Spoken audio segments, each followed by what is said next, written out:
Paul. Congressman Paul, this comes from Jay Majumdar from Roswell, Georgia, and he wants to know if you agree with Senator McCain's statement that the United States might need to have U.S. troops in Iraq for as long as even 100 years. I don't even think they should have gone. So keeping them for 100 years, where's the money going to come from?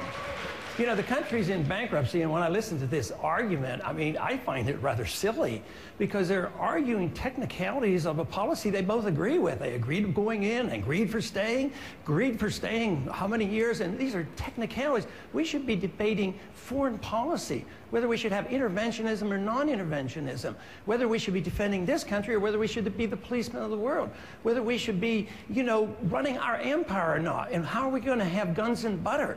You know, the 70s were horrible because we paid for the guns and butters of the 60s. Now we're doing the same thing, and nobody even seems to care. The dollar's crashing, and you're talking about these technicalities about who said what when.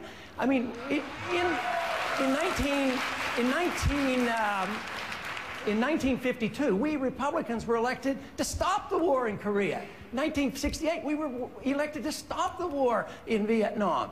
And tragically, we didn't stop it very fast. 30,000 more men died. So when I talk about these long-term stays, I think, how many men are you willing to let die for this? For something that has nothing to do with our national security. There were no Al-Qaeda there, had nothing to do with 9/11, and there was no threat to our national security. They never committed aggression. It's unconstitutional. It's an undeclared war.